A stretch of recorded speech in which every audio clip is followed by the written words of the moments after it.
So I have a question for you. How are you today? Are you feeling okay? What's your emotional state? What's your psychological state?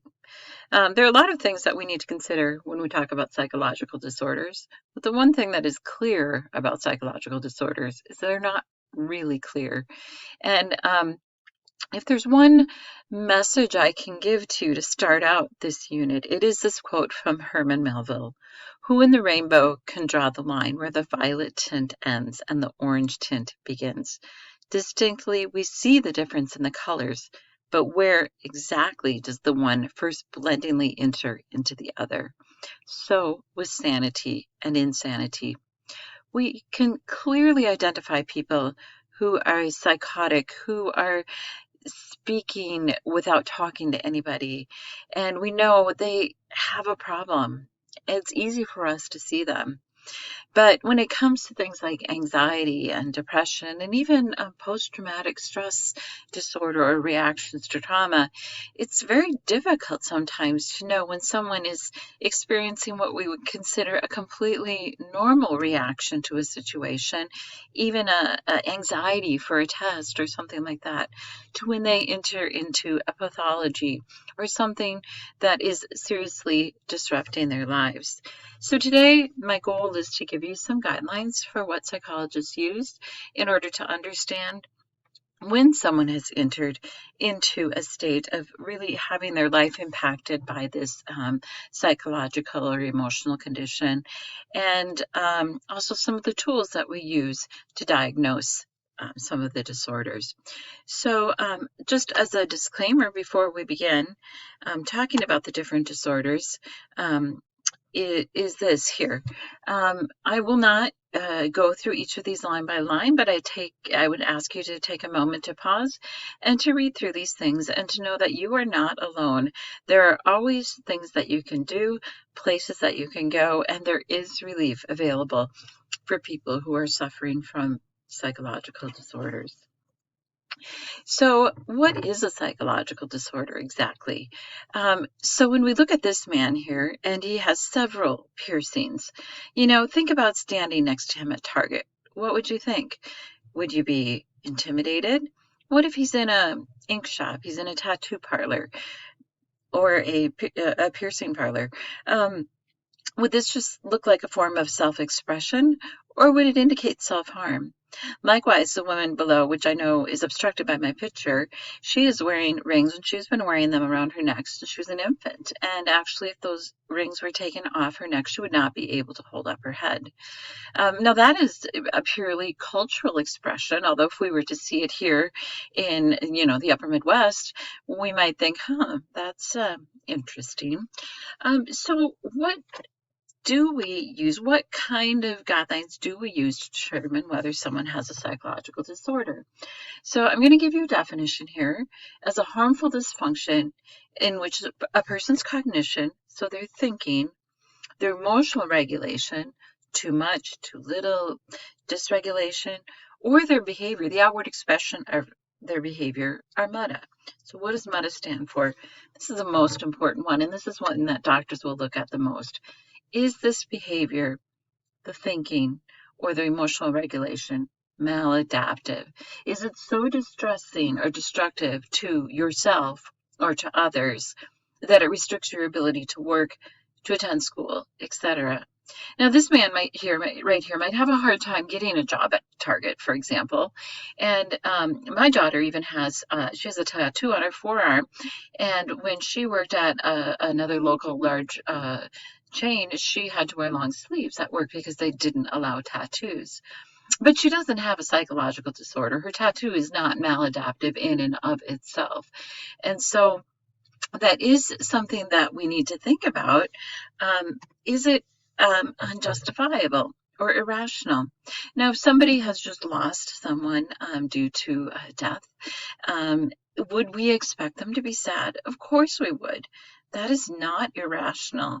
Now, after a period of time, if they're not able to continue to function, their normal grief might become maladaptive, and then we would want to see if we can help empower them to continue living. Is the behavior or cognition or emotional regulation disturbing? Is it so disturbing that it makes you uncomfortable or it makes others uncomfortable? Again, this is all quite subjective because in the A stands for atypical. Does it violate a cultural norm?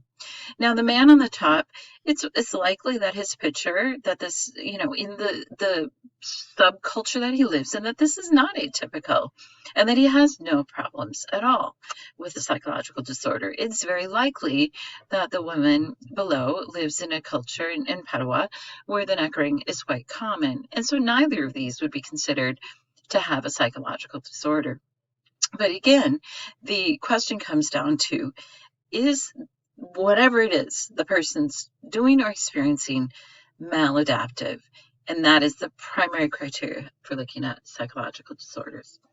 Now, I'm going to introduce you to the biopsychosocial model of mental illness. This model describes mental illness as being a product of both your biology, what you're born with, the raw materials that you're born with, which could include a genetic predisposition to something like schizophrenia, some physical conditions. For example, some forms of hypothyroidism can cause depression. Is there something within your biology that is impacting your mental health? And then we add to that psychological factors. So stress, trauma, mood-related perception and memory, as we've learned in the past. When you're in a sad or bad mood, you end up thinking about those sad or bad things that have happened in your life. And of course, we've talked about the correlation between learned helplessness and depression. And then you add to that the social roles, the expectations, your social class, the norms. So if you look at, even in the current situation that we're in, where maybe someone has a predisposition to depression, because that does run in families, and then they have a social role of being the provider for their family, but they've lost their job, and then they don't have any money, and then they start to feel this learned helplessness because so many things are out of their control. Maybe someone in their family has gotten sick, they've lost their job, these things that they can't control, they develop this feeling of learned helplessness. And all of these things can contribute then to the development of a psychological disorder. The diathesis stress model describes how some people are just merely more vulnerable to the development of disorders based on those biological factors. We know something like bipolar definitely has a biological component. We know that schizophrenia as well tends to run in families. So there are certain disorders that run in families. And if you know you have those raw materials, you can, that diathesis stress model, you can be on the lookout in the future. And oftentimes, any of the psychological disorders can be ameliorated if they're caught early and they're treated early. So, the first thing I'd like to make really clear to you is that clinicians use the Diagnostic and Statistical Manual that was published in 2013 to label your disorder. Now, there's a whole other discussion that I could get into about labeling, and that's something that we just don't have time for right now. But this is the DSM-5. That's one we're currently using. That means that there were 4 previous ones, and each time the criteria for the clinical disorders change a little bit, both as we understand more about a psychological disorder and as we change as a society. So this is the manual that is used by all psychologists, whether they're PhDs or have master's degrees, and it is used by psychiatrists. Those are actually MDs. They've gone to medical school and have done a fellowship in psychiatry, and any of the other health professions, social workers, etc. will use the DSM-5. So the first set of disorders we're going to look at are anxiety disorders. Now, I'm going to go through this fairly quickly because we don't have a lot of time. But I want to make clear right now that there's a difference between anxiety experiencing anxiety, which we all experience from time to time. We might experience it when we're taking a high stakes test. We might experience it when we're walking down the aisle to get married. There are so many times in life that we feel anxious. Holidays can even make us anxious. But keep in mind, again, the criteria that I talked about when describing whether or not someone has a disorder. Um, so anxiety disorders create a number of physical sensations with them. And so the couple little things that are obscured behind my picture here are restless jelly-like legs. Have you ever felt that?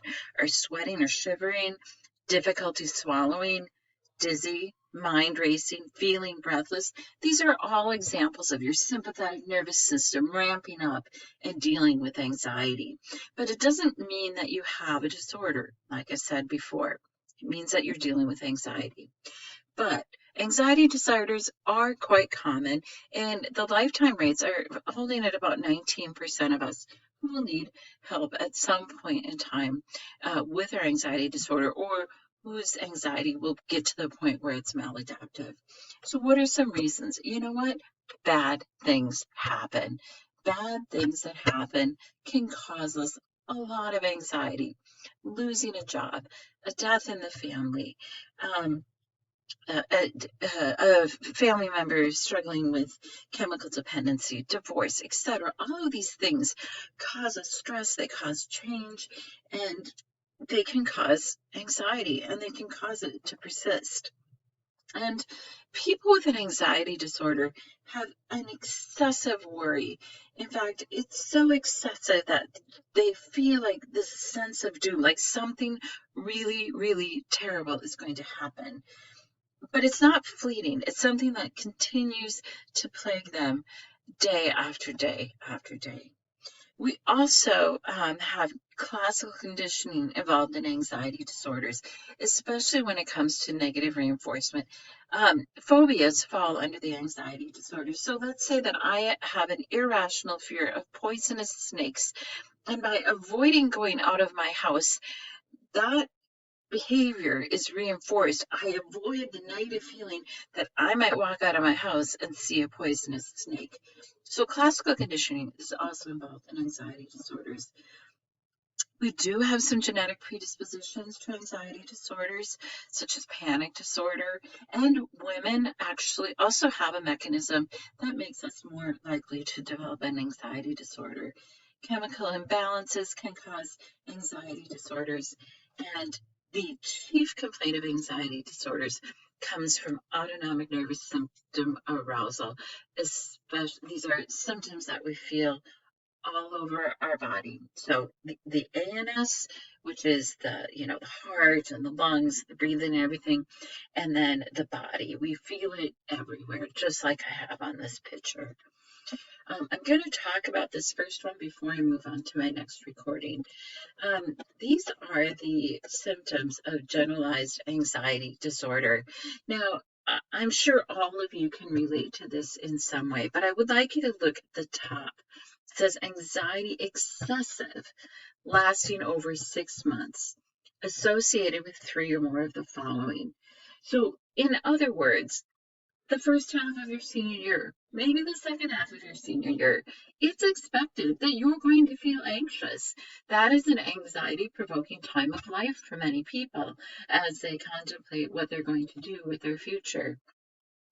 Common worries for a lot of people include money, school for students, health for people my age. We're concerned about our parents' health and the health of our children. And so those are some of the most common worries. It does interfere with sleep. It does make you clench your jaw. You do feel tired sometimes from the muscle tension that you have during those times of anxiety. Some of us, we just go blank. We just like, whoa, I just missed the last couple minutes. What just happened? And of course, you're fatigued. Why are you fatigued?